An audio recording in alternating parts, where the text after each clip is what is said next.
Hey guys, tonight we settle into something a little gentler than usual. Not a tale of flying chariots or monster-slaying demigods, but the slow glowing story of a goddess who stayed home while everyone else ran wild. You step softly into a world of polished stone floors and flickering orange light. There's no throne room, no divine battlefield. Just a quiet Greek courtyard shaded by olive trees with a single hearth in the center. A little flame dances there, barely audible over the cooing of doves and the faint clink of a clay pot against a ladle. No lion skins, no lightning bolts, just the smell of warm bread and a floor swept so clean you could probably eat from it, though your host would definitely raise one eyebrow. Tonight we're visiting Hestia. You've probably heard of Zeus, of course, and you definitely remember Athena Ares.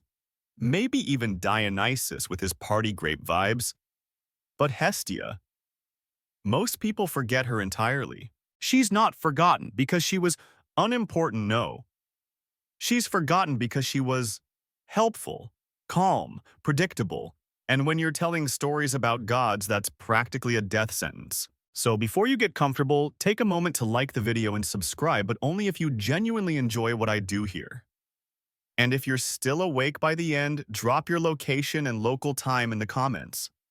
I love seeing where in the world you're nodding off from. Now, dim the lights, maybe turn on a fan for that soft background hum, and let's ease into tonight's journey together. You walk deeper into that courtyard where a low, slow fire is being tended, not for a banquet or offering, but for tea. Just a clay cup set to warm beside the flame, a small basket of figs beside it.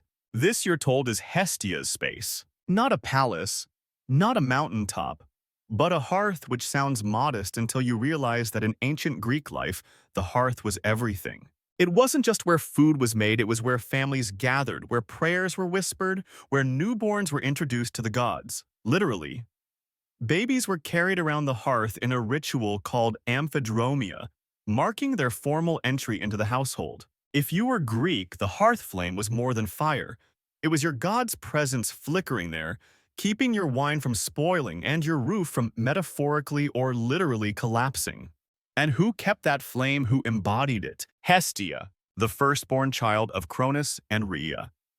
Swallowed at birth, of course, because that's how Greek parenting worked, but also the first to be vomited back out. She was quite literally the beginning of everything. And yet when the gods began dividing their dominions, Ares choosing war, Poseidon choosing seas, Athena claiming wisdom and Zeus calling dibs on everything with bad boundary etiquette, Hestia chose the center. Not Olympus, not fame, not a throne. She asked to tend the hearth. At every home, in every city. She chose not to make herself known through storms or conquests, but through warmth. Through the cup of stew you'd slurp after a long day or the soft glow that told you someone was always home. Which means, if you were an ancient Greek, you prayed to Hestia every single day, often before you addressed any other god. And that's not speculation, that's confirmed in rituals and hymns. She was honored first and last in any household rite or public sacrifice. Not with dramatic parades or elaborate animal offerings, but with a small pinch of food tossed into the fire. A sip of wine, a whispered thanks.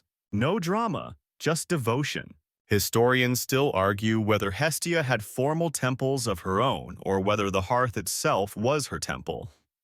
A few records suggest small public shrines, but mostly her presence lived in every hearth fire from humble farmsteads to grand city halls, which is sort of brilliant. Because while the other gods relied on temples and priests, Hestia needed only your kitchen. It's the ancient divine equivalent of going viral without even trying. And maybe that's why her myths are so sparse. You never see her riding into battle. She doesn't get kidnapped, cursed, or turned into a swan. She doesn't pop up disguised as a mortal or throw tantrums when she's ignored. She just tends the fire every day, without complaint, which, to be fair, makes her the least relatable Olympian, but definitely the one you'd trust with your house key. So here you are in her courtyard, sipping warm water that tastes vaguely of fennel, watching the embers shift and glow. Nothing explodes. No one turns into a goat. Just the steady crackle of flame, the soft breath of the evening wind, and the sudden understanding that maybe this is what real power feels like, the kind that doesn't shout. It hums. The courtyard has quieted even further now, if that's possible. You're still sitting by the hearth, one hand wrapped around your cup, the other resting on your knee. The glow of the fire casts long shadows along the walls, flickering in a way that feels not random but rhythmic, like it's keeping time for a song only Hestia remembers. You tilt your head toward the stars overhead. The sky in Greek myth is always so dramatic, full of gods turning into birds and people turning into constellations. But this moment isn't one of those. It's just sky, big and deep and blue-black, peaceful. That's kind of Hestia's whole thing, presence without spectacle. Which is why, despite being the firstborn Olympian, she's also the least mythologized. You get maybe 2 or 3 scattered mentions of her across the surviving ancient texts, and even those are usually just someone thanking her before moving on to a more exciting god. And yet, when it came time to divide the power of Olympus to slice the cosmos like a divine birthday cake, Hestia made one of the most quietly radical decisions in the entire pantheon. She stepped aside, voluntarily. Historians still debate exactly how that went down. One version says that when Dionysus ascended to Olympus, there were already 12 thrones at the party and Hestia gave hers up so there wouldn't be a scene. Another version suggests she just didn't care to sit among all the drama, preferring the hearth to the high seat. And still, others insist her removal was less about humility and more about mythmakers being obsessed with chaos and ignoring stability. Either way, she left the table. And that is wild. Imagine being the firstborn of a powerful, immortal brood raised from Titan-splattered chaos. Watching your siblings claim dominion over oceans and storms and wisdom and wine, and you decide your legacy is going to be fire maintenance. It's like choosing to be the Wi-Fi router of the divine household. Nobody notices you're there, but the second you stop working, everything falls apart. In mythological terms, Hestia was the backup generator, the sacred surge protector, the divine extension cord connecting humans to safety, nourishment, and continuity. Every meal started with her. Every prayer, every flame used in a sacrifice was lit from her hearth first. Even in times of crisis, when cities were sacked or temples burned, the priority wasn't revenge or rebuilding towers. It was relighting the hearth flame. Without it, a city wasn't just damaged. It was spiritually unplugged. The act of carrying fire from the hearth of a mother city to a new colony was steeped in ritual. A sacred ember of Hestia's flame would be transported, often nestled inside a carefully tended vessel, to ignite the hearth of the new settlement. Imagine that a town's birth celebrated not with trumpet blasts or golden idols, but by kneeling around a bundle of glowing coals and whispering thanks to the goddess who agreed to follow you quietly, dutifully, without needing fanfare. Now, picture her siblings. Zeus hurling lightning bolts at his enemies, Poseidon leveling cities with tsunamis when people forgot his birthday, Aphrodite causing a decade-long war over a beauty contest. And Hestia, she just kept the fire going, which doesn't mean she lacked power. In fact, if you squint at the myths long enough, you start to realize she had more power than most. Because while the other gods were feared or bargained with, Hestia was trusted. Her flame wasn't just symbolic, it was a form of divine Wi-Fi that connected every household to the gods, no ritual login required. Even the phrase hearth and home, which survives in languages today, owes a quiet nod to her. In ancient Greek life, the hearth wasn't just a place to cook. It was where life happened. Babies were named there. Oaths were sworn. Guests were welcomed. Enemies, if they made it to your hearth, were often granted a weird sort of temporary immunity, a leftover trace of Hestia's influence, echoing a belief that anyone who reached the flame deserved at minimum a warm bowl of lentils and a moment to explain themselves. She turned houses into sanctuaries, cities into families, and fire into a bridge between people. So yeah, she gave up her throne. But in doing so, she became a part of every home, maybe even yours. You glance at your cup, now empty, and set it down beside the fire. The coals shift softly, a hush of orange sliding into deeper red. Somewhere in the distance, a wooden door creaks open and closes again. Someone's home. Someone's always home, thanks to her. The fire settled now into a soft cradle of embers. You lean back on your elbows, feet warm from the hearth's fading heat, and think about how strange it is that the most reliable goddess in Greek mythology is also the least dramatized. It's almost as if mythologists, both ancient and modern, didn't know what to do with someone who never caused trouble. Hestia is the anti-gossip of Olympus. No steamy affairs, no thrilling betrayals, no tragic curses, no awkwardly romantic swan transformations, just presence, constant, comforting presence. And because of that, most ancient artwork doesn't even bother with her. Go ahead, try to picture Hestia. What comes to mind? Blank. You're not alone. Historians still argue whether there's even a consistent visual representation of her. Unlike Athena with her helmet or Artemis with her bow, Hestia gets lumped into the woman in modest robes category, which in ancient sculpture could mean anything from a goddess to your neighbor's great aunt. It's almost ironic the goddess who shows up in every home leaves behind the least trace. She's there in practice, but not in spectacle.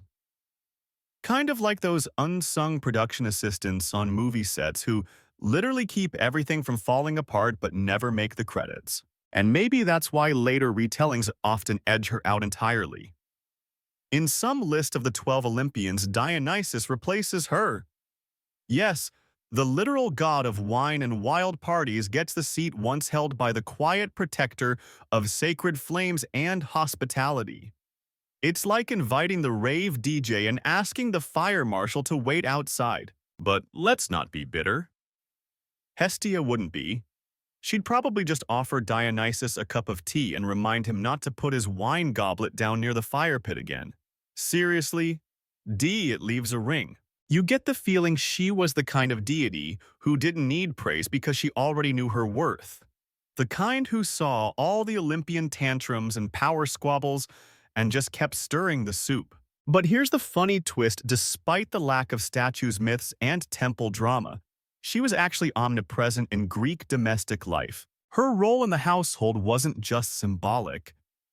Greek families maintained a sacred flame in her honor in their homes, often placed in the oikos, the literal heart of the home. This wasn't some occasional devotional habit either. It was a daily ritual, an ongoing offering, a rhythm of reverence woven into everyday life. You'd toss the first morsel of food into the flame. Whisper her name under your breath. Not because you feared her wrath like you might with Hera or Ares, but because you needed her presence to keep life from unraveling into chaos. Remember, this was a time before central heating when your fire was life. It cooked your food, warded off illness, kept your children warm, and lit your way through the dark. It's odd.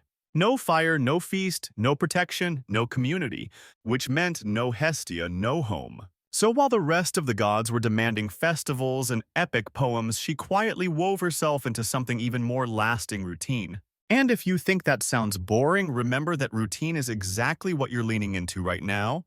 A calming cadence, the sound of breath, the low hum of a voice spinning a sleepy story.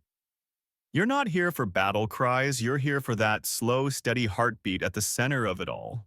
Kind of like her. Also, just for fun, one quirky fact that tends to surprise people is that Hestia was technically the goddess of architecture too.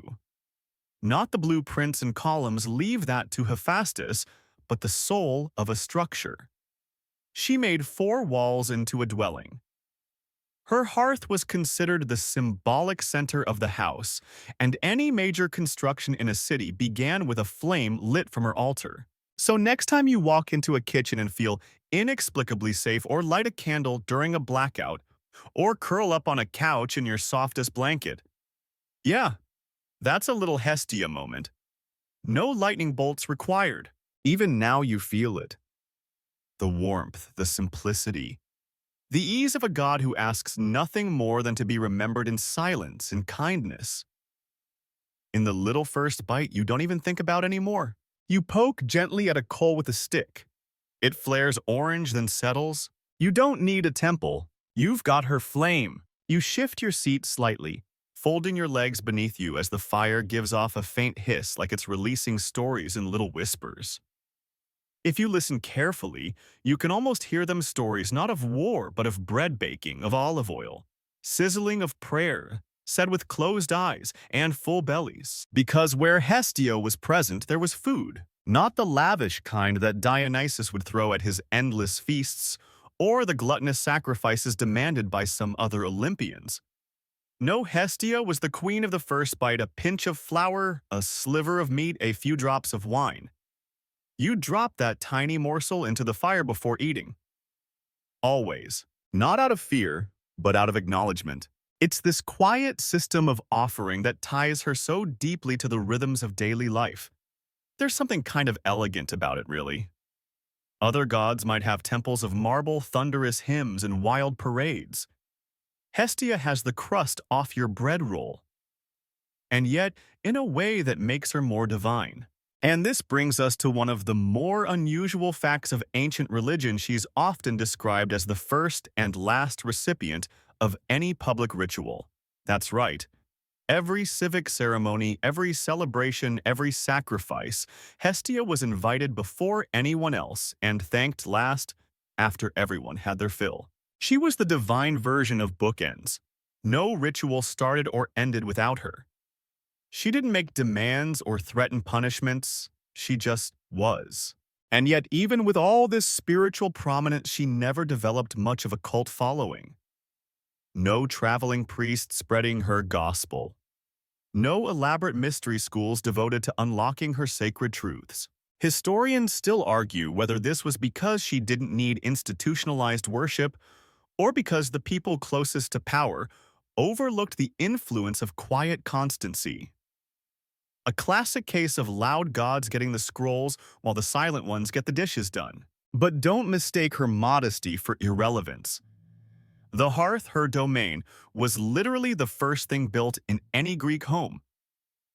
And during major city events, wars, weddings, founding new colonies, it was her fire that was carried forward. Here's where things get a little fringe, though. Some sources suggest that Hestia's flame was also used as a kind of divine USB stick. Want to establish a new settlement? You didn't just pack your bags and go. You had to carry fire from your city's central hearth, her fire across the sea to the new land, then relight it as the soul of your new home. No spark, no start. You imagine carrying that tiny flame through ocean storms, shielding it from the wind with cupped hands or elaborate containers. It sounds impossible, and yet they did it every time. She wasn't just the goddess of the hearth. She was the goddess of continuity, and in that she was woven into both public and private life with a subtlety that almost feels modern. Think of it this way. Athena might inspire your strategy. Hermes might guide your trade, but Hestia, she's your Wi-Fi router, your kettle, your thermostat, and your nightlight all rolled into one. You begin to notice, too, how many words tie back to her. The Greek word for hearth, Hestia, is literally her name. So every time someone said they were returning to the hearth, they were invoking her accidentally or not. And she wasn't limited to homes. Every Greek city-state had a prytaneion, a public hearth that symbolized the community's identity and continuity.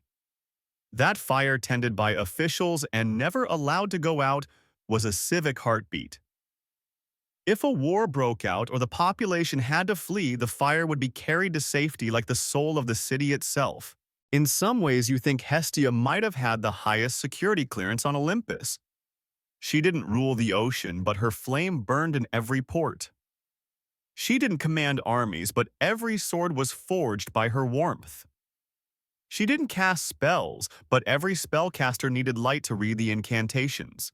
Oh, and here's your quirky tidbit of the evening. Some ancient homes had small portable hearths called escharas, just so travelers could keep her close. It's like carrying a mini stove and spiritual insurance policy in one clay bowl. You poke at the fire again. One spark drifts upward and fizzles, and suddenly it all feels strangely sacred. You wonder how many flames across how many centuries flickered in quiet rooms, just like this, honoring a goddess no one ever made a movie about. The goddess everyone forgot, but absolutely everyone needed. You rest your chin in your hand now. Eyes heavy, ears tuned to the soft, familiar rhythm of the fire's crackle. It feels like you've been here forever, doesn't it? Not trapped, not bored, just grounded. Like the air itself has settled into the pace of the hearth, slow, warm, reassuring. That's the thing about Hestia, she isn't an event. She's a state of being, and you're in it now. Let's follow her presence into something a bit more unusual, her strange, almost ghost-like existence in Greek literature. Because while Hestia had no scandalous affairs, no dramatic origin stories, and no monsters to conquer, she was still technically an Olympian. Yet if you pick up any epic, the Iliad, the Odyssey, Theogony, Metamorphoses, her name might appear once, maybe twice, usually as a passing mention like, oh yeah, and we gave a nod to Hestia before everything got messy. It's not neglect exactly. It's more like the authors assumed you already knew she was there. Like she was the stage, not the actor. The flame behind the scene keeping the ink from freezing and the scribe's hands warm enough to write. Historians still debate whether Homer genuinely respected her or just saw her as too domestic for epic poetry. But the poet Hesiod, he gave her a bit more credit. In his hymn to Hestia, he describes her as honored among all immortals and praises her quiet role in both the homes of men and the grand feasts of the gods. Still, even in Hesiod, she's barely given any dialogue. No speeches, no schemes, just steady presence. There's something weirdly modern about that, don't you think? In a world full of oversharing and constant performance, Hestia would be the goddess who doesn't even have social media. No selfies with fire emojis, no motivational quotes framed in smoke, just a cup of tea on the stove. Just the front porch light left on. Now, if we leave literature for a moment and look at ritual, we find something even more fascinating. When a marriage took place in ancient Greece, especially among the more elite families, Hestia played a sacred, if invisible, role. During the ekdosis, when the bride left her father's home and entered her husband's, she would be introduced to the new household by circling the hearth fire. Not once, not twice, but 3 times. 3 slow, deliberate orbits around the flame. Imagine that. A woman nervous in her wedding robes being symbolically woven into a family by walking a triangle around the fire watched by gods and mortals alike. You can almost hear the silence in the room, the fire popping softly, the weight of the moment hanging in the air. Not the loud kind of moment, the kind that shapes lives in secret. There's even evidence that offerings to Hestia were placed at crossroads, a symbol of safe passage. Which means that while Hermes might have been the god of travelers, it was Hestia who welcomed them back. She was the final checkpoint. The welcome home goddess. Not flashy, but emotionally undefeated. Here's a weird but wonderful fringe tidbit in some rural households. It was customary to toss salt into the hearth as a cleansing ritual. Salt was considered sacred, stable, preservative, purifying, and in the fire, it crackled like applause, tiny snaps of approval echoing through the kitchen walls. So, if someone in the family had done something shameful or unlucky, stolen grapes maybe, or insulted the neighbor's goat, you'd cleanse the house not with incense or chanting, but with a fistful of salt and a prayer to Hestia. No drama, no thunder, just salt and silence. The kind of thing that might not seem magical at all until it worked. And here's where we return to one of those scholarly debates again. Some argue that Hestia's obscurity isn't just due to her peaceful nature, but because she was seen as too feminine to warrant the attention of male poets and philosophers. The hearth, the home, the quiet rituals, these were the domain of women, and in patriarchal Athens that often meant being overlooked. But others counter, isn't it more powerful to be everywhere and yet undebated? To be woven so deeply into the structure of life that no one even thinks to question your value. That's Hestia, the goddess whose silence became strength. You glance again at the flame. It hasn't gone out. Not even close. It's glowing brighter now as if warmed by your understanding. Or maybe you're just imagining that. Either way, it's nice. And as you sit there, cozy, drowsy, fully immersed in the glow, you realize something strange. You don't want this story to get exciting. You want it to stay exactly like this. Warm, slow, steady. Like Hestia herself. You shift just slightly again, settling into the deeper rhythm of the fire, and maybe just maybe into Hestia's pace. Because that's what she offers more than anything else, a cadence.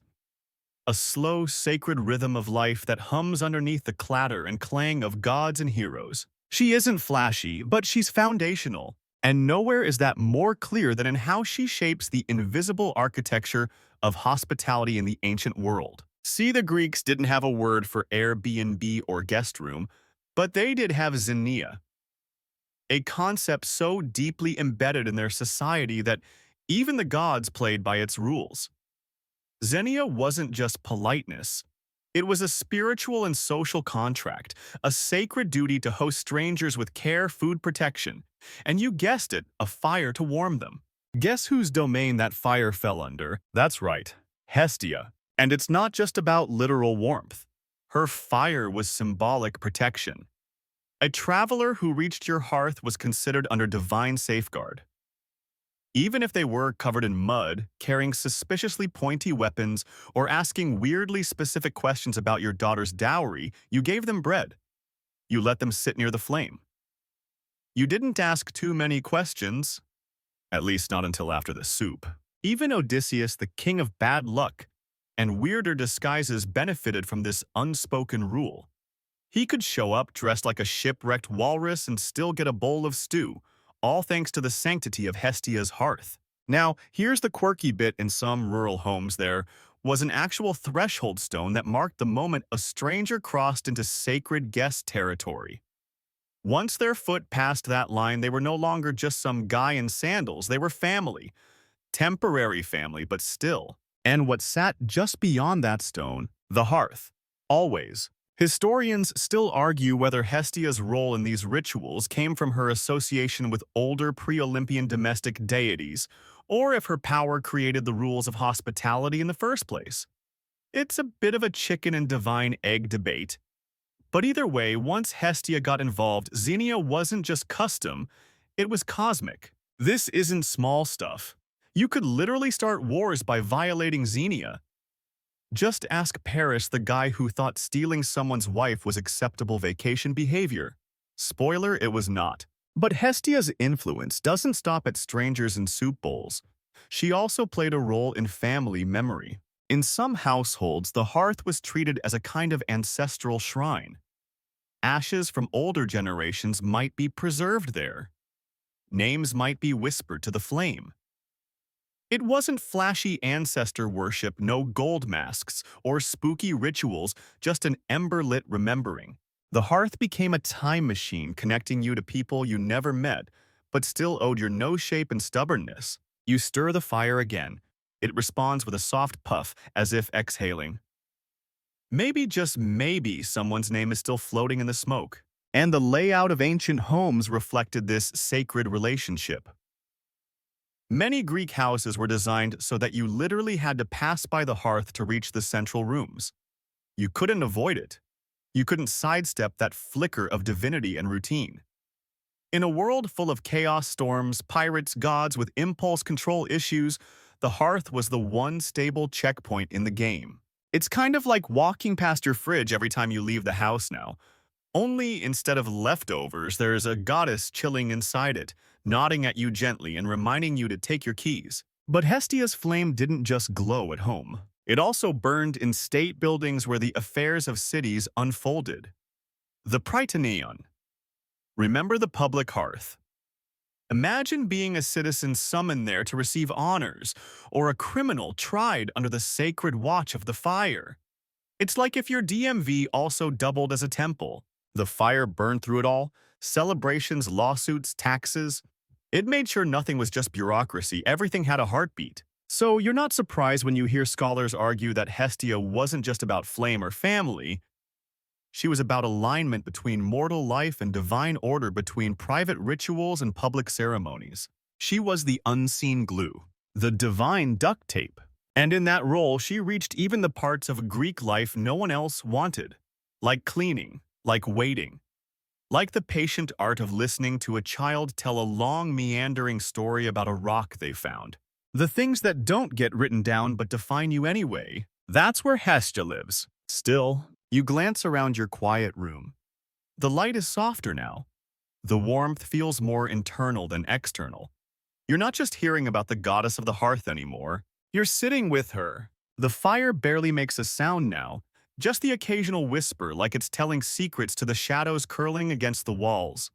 You stretch a little, not fully awake, not quite asleep, as Hestia continues to settle into the quiet corners of your mind. If you thought her influence stopped at family dinners and polite guests, think again. Because Hestia, ever the quiet overachiever, also had jurisdiction over law and order. No, she didn't wield swords like Athena or thunderbolts like Zeus. But if you looked closely at where law actually happened, at the town councils, at the courts, at the places where humans tried to keep each other from total chaos, you'd find her flame burning quietly in the background. In Athens, the hearth fire in the Prytaneion wasn't just decorative, it was sacred. That fire burned while juries deliberated, while leaders debated, while policies were created that shaped the lives of thousands. It was like having a crackling divine presence at every board meeting, one that said, "Please don't mess this up." You can almost picture it. A long wooden table, scrolls spread across it, sandals squeaking on stone floors, and in the corner a brazier humming softly, not intrusive, just present, watching. Historians still argue whether this sacred fire had actual legal authority, like, could you swear on it the way you'd swear on a god? Some say yes. Others say it was more symbolic. But either way, everyone agreed if the hearth went out, something was deeply wrong. And if your city was ever invaded or in crisis, the fire was protected before the treasury. Yes, really. Forget the gold coins and shiny bronze statues. It was the flame that had to be preserved. Because money could be remade, but the fire, the symbolic soul of the community, could not. And if the flame did go out, well, you didn't just light a new one and move on. You had to perform rituals, apologize, make offerings, ask Hestia for forgiveness. Starting a hearth was a lot like starting a relationship. You needed permission, intention, and the willingness to not ruin it with poor decisions. Here's a quirky tidbit you might enjoy. Some ancient city-states kept what they called emergency embers.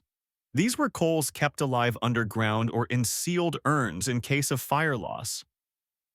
Basically, ancient Greece had a backup plan for divine warmth, a spiritual surge protector.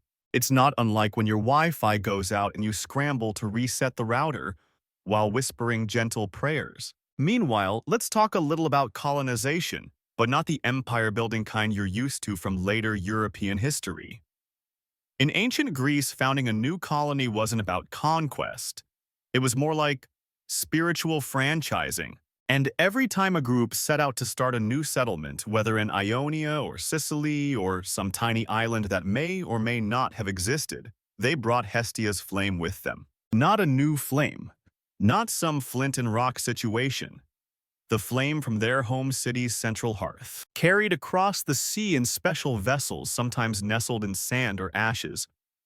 The fire had to survive storms, shipwrecks, and salty sailors with poor impulse control. Why? Because when you arrived at the new land and built your first homes, you needed her.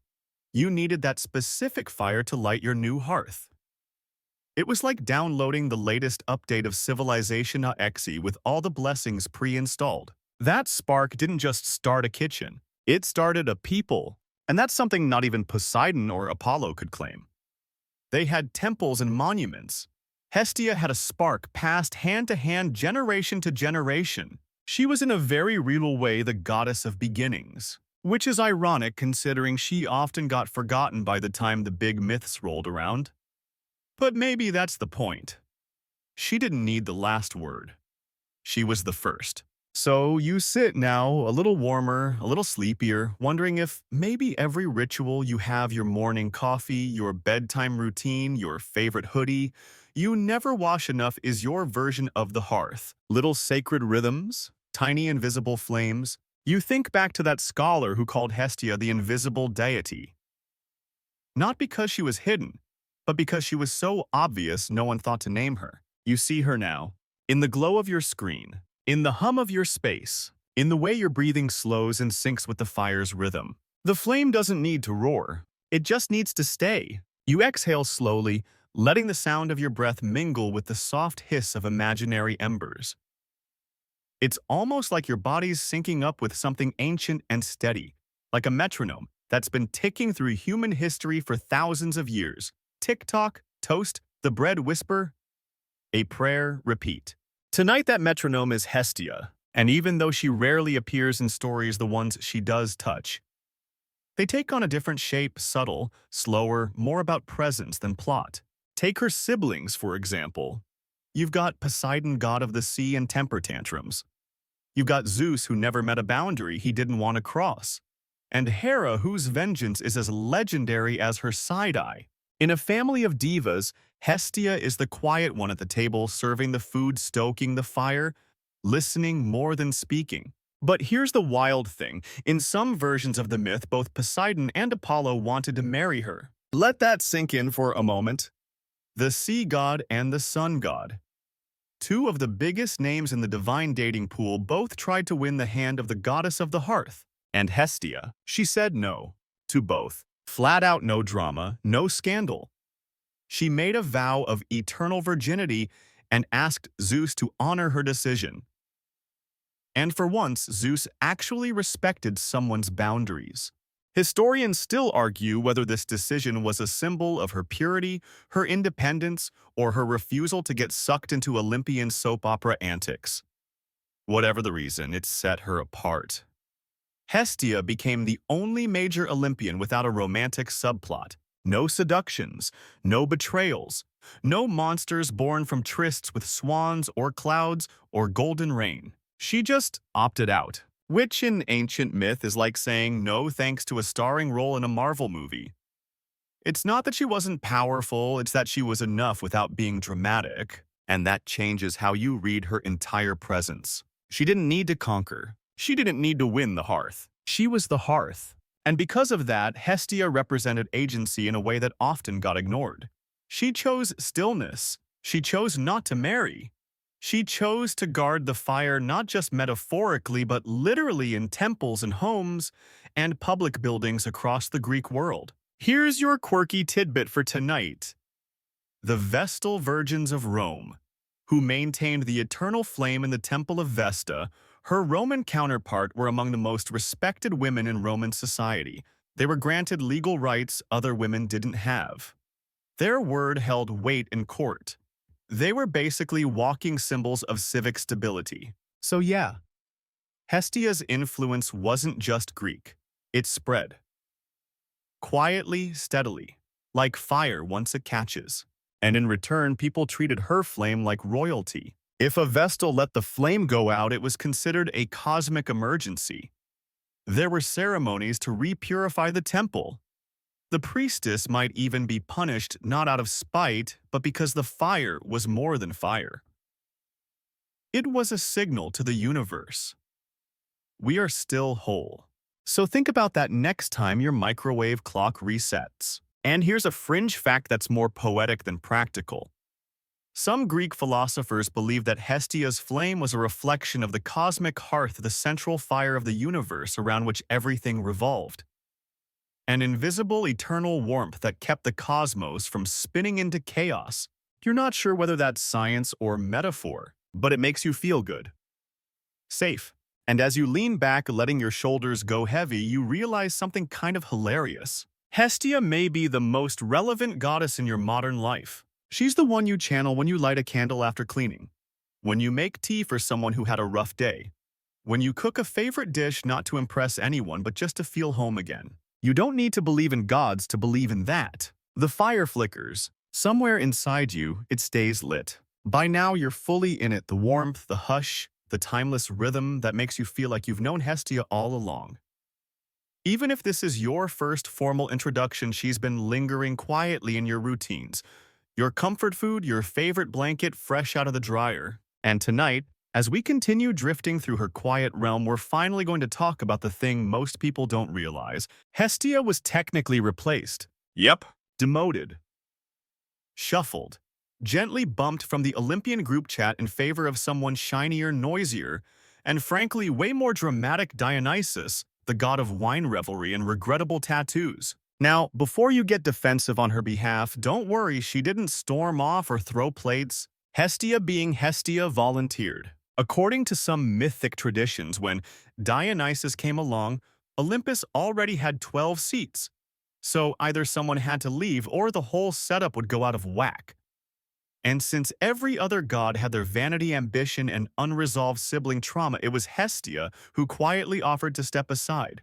Historians still argue whether this exchange actually happened mythologically speaking, or if it was just a later poetic device used to explain the rise of Dionysus in public rituals. But regardless of the factual fuzziness, the vibe remains the same. Hestia chose peace over prestige. She didn't stomp off to start a rival pantheon or open a niche fire-themed Etsy shop. She just kept tending the flame. And here's the poetic justice of it all. Despite her step back from the limelight, no major Greek ritual began without her. No public sacrifice, no grand feast, no civic ceremony. She still got the first offering every time. Even the gods didn't skip her. Zeus, who was notorious for chasing nymphs through cloud cover and starting wars over shiny apples, still poured his first drops of nectar to Hestia. Because without her, no matter how brilliant or brutal your ritual was, it didn't count. Let that settle in. The goddess who stepped back was the one who still started everything. Now, for your quirky side note, there are temple inscriptions found in regions like Phocis and Thessaly that refer to Hestia not as goddess of the hearth, but as the center of all, like a cosmic axis, a divine kitchen island around which reality itself gets chopped, stirred, and plated. That idea, Hestia as the center, actually has roots in physical space too. Take the Greek concept of the omphalos, or the navel of the world. The most famous one sat at Delphi, the site of Apollo's oracle. But within many city-states, a smaller navel stone was placed in the Prytaneion, the public hearth temple. This symbolized that the city was connected to the cosmos. And guess who kept that fire alive? Exactly. She's the goddess you forget to thank but never stop relying on. And if you're thinking, well, maybe she didn't need to be in all those flashy myths because her presence was already assumed, then you, my friend, are starting to think like an ancient priest. That's how integrated she was. People didn't call out to her in desperation like they did with Poseidon during shipwrecks or Ares before a battle. They just included her every time. She was never the main act, but she always opened the show. You stir a little not because you're uncomfortable, but because something soft inside you is stretching. This isn't just about a goddess anymore. It's about a way of being, a kind of sacred minimalism. The idea that you don't need to dominate or dazzle to matter.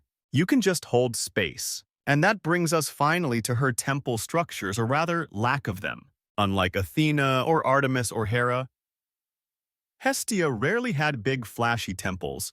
There are no towering columns dedicated solely to her, no grand friezes of her slaying beasts or seducing mortals. Instead, her temples were usually simple hearths, often inside larger buildings dedicated to other gods. It's like finding out your favorite restaurant has a secret backroom where the real cooking happens. Small, hidden, essential. There are even stories that say she preferred it that way. That Hestia would rather be part of everything than the center of just one thing. That her flame didn't need walls to be holy. So the next time you light a candle in your apartment or microwave leftovers while the kettle boils behind you, remember you're not just heating dinner. You're participating in one of the oldest, quietest rituals in history. The fire is still burning, and Hestia somewhere is still smiling. The fire in your mind is glowing steadily now, casting long, drowsy shadows over forgotten thoughts and softening the edges of everything. Hestia doesn't demand attention, she just receives it quietly when you're ready. And that makes her perfect for one of the strangest little contradictions in Greek myth. The goddess everyone forgot but no one could function without. Let's look at how her worship worked. Unlike other deities who got elaborate festivals, athletic contests, public dramas, and gold-plated goat statues, Hestia was celebrated through subtlety. Most often, her rituals were domestic. Not grand processions, not wine-fueled dances, just a mother lighting the morning fire. A father muttering a blessing while cutting bread. A traveler whispering thanks beside a stranger's hearth. No choir, no parade, just warmth and gratitude. And it turns out that style of worship aged surprisingly well. While other deities were loud and seasonal, Hestia's practice was daily, continuous, embedded in things people did anyway. She was in a way the goddess of routine.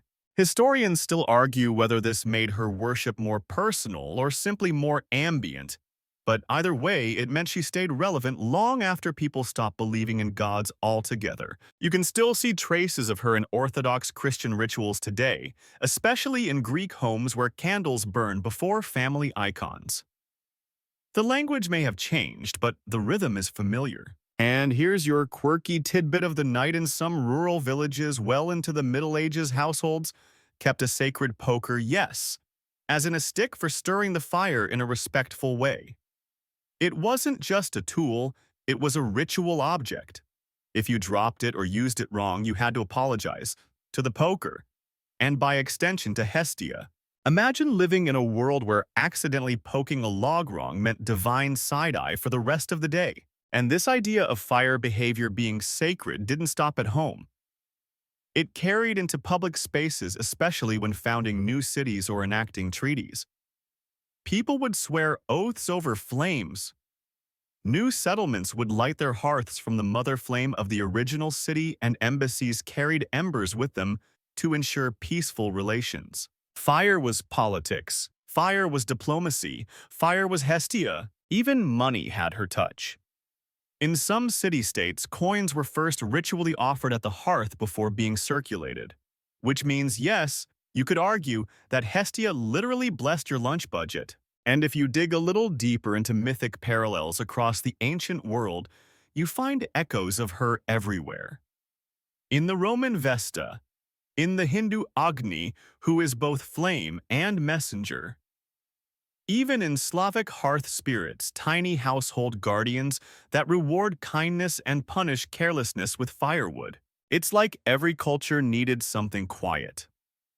Something that held the walls up even when the rest of the gods were off hurling lightning or seducing swans. You get the feeling Hestia would be very good at hosting podcasts. Low energy, high warmth, no drama. Just a fire of voice and a little reminder that you are in fact home. But here's what's really funny: because her worship was so integrated, so constant, there's very little archaeological evidence of her. No giant marble Hestia heads.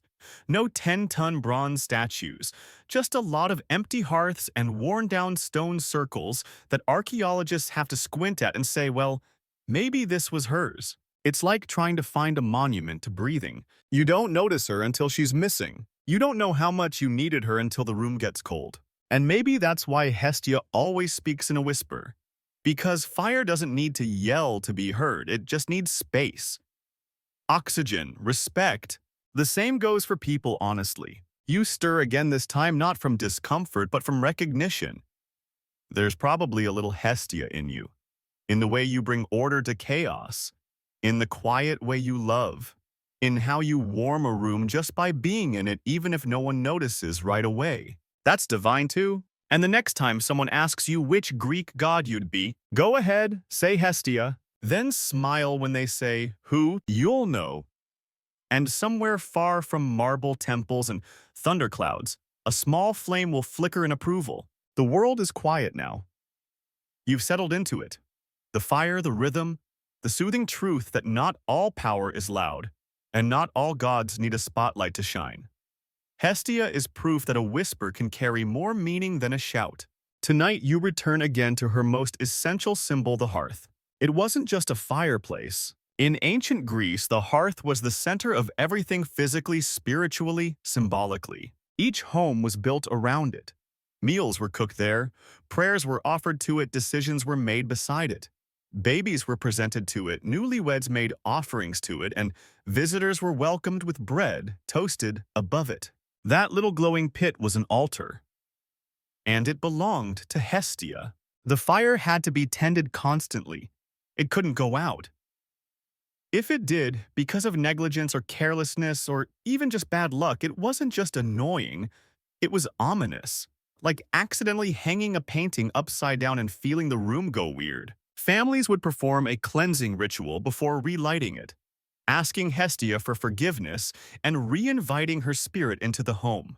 And when people moved to a new house, they carried a flame from the old hearth to the new one, literally transporting the family's spirit and safety across thresholds. Not exactly ideal for open-concept floor plans, but very sweet.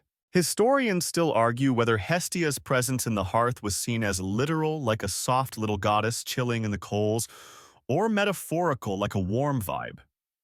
The records leave it ambiguous, but the effect was the same. You didn't just live in your home, you lived with her. And as you start to see her everywhere, you also notice she shows up in one of the most familiar and misunderstood Greek traditions: hospitality.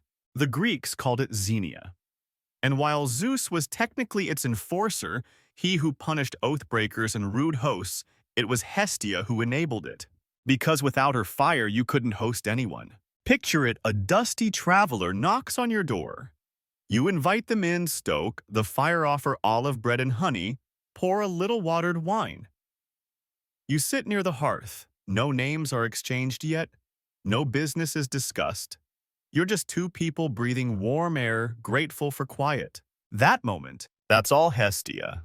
And here's your quirky tidbit: in some traditions, before a guest even enters, seeing families would sprinkle salt by the fire to sweeten the welcome and keep bad spirits away. It wasn't just flavor, it was a little spiritual seasoning, an ancient welcome mat. So when you hear about those sweeping codes of hospitality in Homeric epics, like the time Odysseus is welcomed by strangers who feed and bathe him before even asking who he is, it's not just cultural, it's sacred. Even war could pause for Hestia. If someone sought sanctuary near a hearth, especially one in a public or sacred space, it was a serious moral breach to harm them. Kind of like the ancient Greek version of base in tag. That was her power. Not in lightning bolts or chariots or shape-shifting seduction, but in the invisible force field of civility. The idea that the hearth, and by extension home, was a space of rest and respect. You think about your own rituals: the cup of tea before bed, the way you tuck the blanket around your shoulders just so, the text you send that says "made it home safe." All of that, Hestia approved. She doesn't ask for much, no golden temples or tragic plays. Just your attention. Just your warmth. Just the quiet promise that no matter how loud the world gets, there will always be a place where the fire still burns and no one is shouting. You lean into that, because it's not just a myth, it's muscle memory. The deeper you sink into this quiet myth, the more you realize it's not just about Hestia anymore. It's about what she represents. The flame, sure, but also what flickers behind it: the safety, the patience, the almost forgotten grace of stillness. Now, let's talk about how Hestia shows up in one of the most overlooked Greek rituals: city founding. Yeah, you probably think of Greek cities like Athens or Sparta as already their permanent fixtures of the ancient world, but every city, even in myth, had a beginning. And starting a city in the Greek world wasn't just a bureaucratic decision, it was a spiritual birth. And guess who had to be invited first? Yep, Hestia. When a new city was established, the settlers didn't just pick a spot and start building. They'd travel with a sacred flame taken from the hearth of their mother city and transplant it into the new civic hearth. This was called the Prytaneon, a public hearth that symbolized unity, identity, and divine protection. That flame didn't just provide heat, it was the heartbeat of the city. And that meant Hestia was there from day one, before the first walls went up or the first taxes were invented. Historians still argue whether this was mostly symbolic or whether the flame was really carried across treacherous seas like a divine Olympic torch. But what we do know is that the ritual mattered. It made people feel safe, rooted, legitimate. Here's your quirky fact: in some colonies, if the city experienced famine plague or civic collapse, they'd send someone back to the original mother city to get a fresh flame, basically a spiritual reset. Like unplugging your modem, but with sacred fire. And the presence of that fire meant more than just religious clout. It had legal power. Disputes could be settled near the public hearth. Oaths could be sworn over it. Some even believed that lying near Hestia's fire would bring down divine retribution, which meant she wasn't just cozy, she was accountable. Even in mythology, this principle held strong.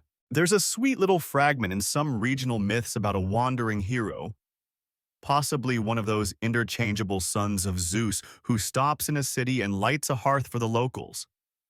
When he leaves, he tells them, "Keep this flame burning and you'll always be safe." Guess who he names the flame for? Exactly. It's a story without monsters or revenge. Just fire, safety, continuity.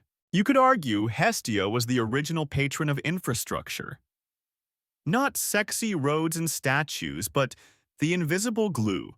The feeling that this place matters, that we all agreed it's worth protecting. And that brings us to how her influence crept outside the home and into government. In many city-states, the Prytanayan hearth wasn't just a ceremonial space. It was the literal center of administration. Laws were drafted nearby. Councilmen met there. New citizens were registered in the glow of that flame. It wasn't just symbolic, it was practical, functional. The flame said, "We are still here. This city still lives." And even in war cities would make sure the hearth flame was safe. Sometimes they'd hide it. Other times they'd try to carry it with them during evacuations like a fragile ember wrapped in cloth. Because rebuilding a city without Hestia, that wasn't rebuilding. It was forgetting. You sit with that for a moment. The idea that home isn't walls, or bricks, or furniture. It's something smaller, warmer, and far more fragile. You think about all the cities you visited, the rooms you've made your own, the hotel kettle you boiled even though you weren't technically allowed, the candle you lit when things got too loud. That was Hestia too. Not judging, just being.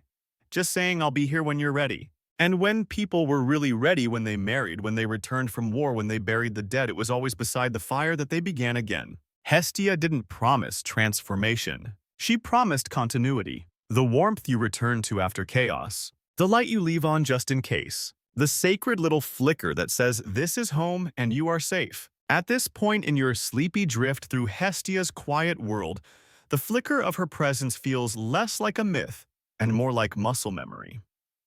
You've been sitting by her hearth this whole time, maybe without even noticing. Now, let's explore one of the rare things she shared with the other gods, a vow. You see, while most of the Olympians were busy falling in love, getting into fights, or turning mortals into plants, Hestia took a different route. She made a vow of eternal virginity. And in Greek myth, that's kind of a big deal. In a world where gods were constantly coupling, pursuing, or outright stealing kisses, and worse, Hestia just bowed out. She didn't need a love triangle, or a scandalous affair, or a dramatic escape on a swan. Instead, she asked Zeus calmly, firmly, not to force her into marriage with anyone. Not with Poseidon, not with Apollo, not with anyone, ever. And Zeus for once said, "Okay." Historians still argue whether this vow was a statement of purity, power, or just mythic convenience. But in practice, it made Hestia one of only 3 goddesses to remain eternally unmarried. The others, Artemis and Athena, both famously assertive, battle-ready, and not so subtly allergic to romance. But Hestia's version of virginity wasn't combative or guarded. It was peaceful. She didn't abstain because she hated men or wanted revenge on the patriarchy. Though, let's be honest, plenty of goddesses had good reason. She just didn't need to center her identity around romance. She was whole. She was still. She was the original "thanks, I'm just vibing." That's not to say she wasn't desired. Myth tells us Poseidon and Apollo both pursued her at one point, hoping to win her hand and possibly her flame. But instead of turning them into pine cones or banishing them into the sea, she politely refused and went back to stoking the fire. That's the thing about Hestia, she rarely escalates. She de-escalates. She's the goddess who ends arguments with tea and lets the conversation settle in silence. And here's your quirky tidbit. In some localized cults, priestesses of Hestia were chosen specifically for their calmness, not their beauty, not their age, just their ability to not freak out. The most sacred trait was composure. That meant if your city was burning or a goat was loose in the sanctuary, Hestia's people were the ones you wanted near the fire, because they were still, they were centered, and their flame always steady. You may be wondering, how did Hestia feel about all this reverence? Well, the truth is, we don't actually have much dialogue from her. She's one of the few Olympians who doesn't have a lot of speaking parts in surviving myth. She doesn't boast like Hermes, or lecture like Athena, or throw a thunderbolt like Zeus. She just exists, warm, consistent, unshakable. And maybe that's why modern retellings tend to skip her. She's not flashy. She doesn't fit the hero's journey. But if myths are mirrors of human need, then her absence might be the clearest sign that we're missing something. Like rest, like comfort, like trust that doesn't need to be earned every time. You might remember earlier when we talked about how Hestia stepped aside for Dionysus, trading her seat at the Olympian table for someone louder. And maybe now you see the poetry of that even more clearly. She wasn't just giving up a title. She was redefining what power is. Not fire that burns down cities. Fire that keeps the soup warm and the shadows away. And this oath she made not to marry, not to leave, not to become something she wasn't. It wasn't just a personal choice. It was a gift. Because it meant we could count on her. Every time. So as the other gods went off chasing glory, love, and the occasional flying chariot, Hestia stayed behind. Kept the light on. Kept things going.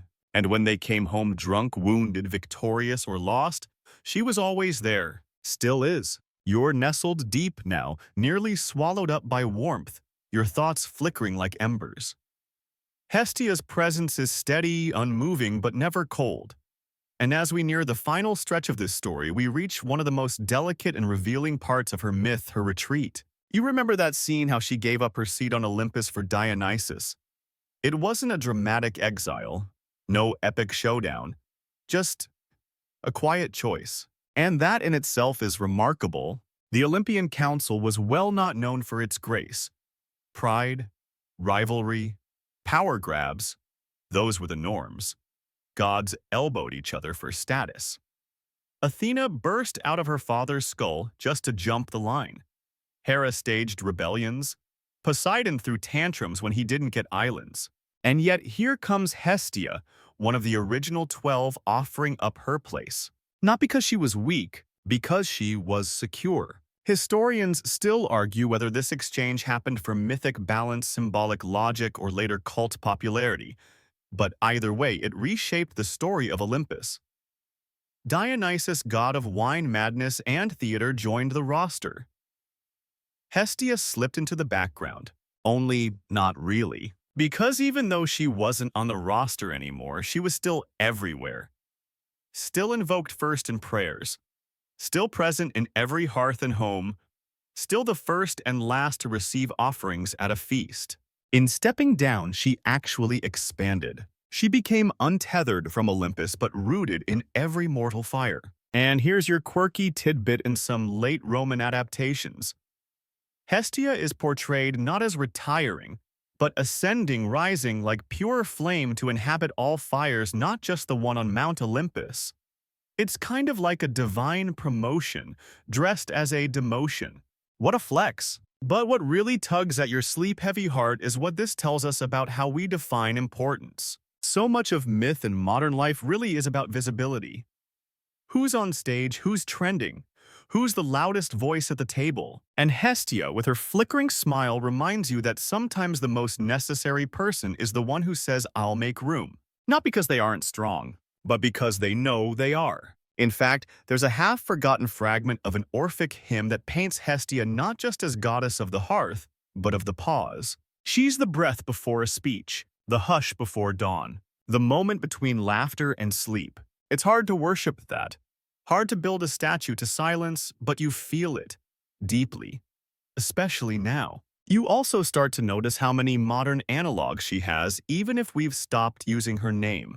The candle you light at dinner. The glow of your phone screen in a dark room set just low enough to not disturb the silence. The instinct to say, text me when you get home. All those small gestures Hestia level sacred. And maybe that's why she's never gone out of style even when her temples did. Because while the others needed worship, Hestia just needed presence. Not belief, just being. That's why artists rarely painted her, why poets rarely wrote her. Because how do you draw a pause? How do you rhyme stillness? You just sit with it. Let it be. Let it glow. And it's in that glow that you realize Hestia didn't vanish. She was never forgotten. She just became the background, the foundation, the thing that holds up all the other things. And sometimes when everything else gets loud, whether it's gods or grief or the modern to-do list that never ends, what you really need is the one who doesn't raise her voice. The one who's still there. You've come so far now, firelight at your back breath, slow thoughts softened. But before this story ends, there's one last piece to explore how Hestia endures not in monuments or epics, but in the small unnoticed places we rarely think to look. You step into a modest temple, not marble and gold, not towering or filled with dramatic statuary. Just a simple stone room with a raised hearth in the middle. Ash still clings to the rim. Smoke stains the ceiling. This isn't for tourists. It isn't even for you. It's for her. And the funny thing is, even in ancient times, Hestia rarely had temples of her own. That's your quirky tidbit. She was the only Olympian who didn't need one. Because she was already present in every other sacred space, every home, every city hall, every altar. She didn't need walls to prove her worth. You can't help but compare her to the others, Ares with his battle temples, Aphrodite with her shrines of beauty, Apollo with his sun-drenched colonnades. But Hestia, she had kitchens. And kitchens have a kind of worship all their own, don't they? Historians still argue whether offerings to Hestia were ever more elaborate than simple herbs, olive oil, or the first sips of wine. But the consensus, that's all she wanted. Just the first taste. A sign that you remembered. You see, even the act of starting a meal began with her. Not just a nod to tradition, but a literal offering. Hestia, take this flame, this flavor, this moment. The Greeks didn't light candles for mood. They lit them for memory, for presence, for her. And that's where Hestia becomes more than a name. She becomes a habit, a rhythm, a quiet part of daily life you only notice once it's gone. Like the hum of the fridge, the dog waiting at the door, the last porch light on in the neighborhood. Her power was never about drama. It was about returning. You return from war. There's Hestia. You come home after a long journey, Hestia. You rebuild after ruin, after grief, after too much noise. Hestia again. She isn't the fire that destroys. She's the one you gather around when the destroying is done. And that's the soft brilliance of her story. It doesn't shout. It lasts. So when you close this storybook in your mind and ease deeper into the dark, you realize something. You've known Hestia your whole life. In the way your mother turned the kettle on just before you got home. In the way your friend kept the couch blanket folded and waiting. In the way you turn the hallway light off last because it feels wrong to do it first. Hestia is the sacred keeper of the ordinary. The fire no one boasts about but everyone needs. And you, quiet listener, in your own small ways are her priest. Every time you protect peace. Every time you soften the mood. Every time you welcome someone in, no questions asked. That's you offering to the goddess everyone forgot, but always, always needed. Now, let it all slow down. Let the warmth fade into softness. Let the flicker become a glow. There's no more story to chase tonight. No lessons. No names to remember.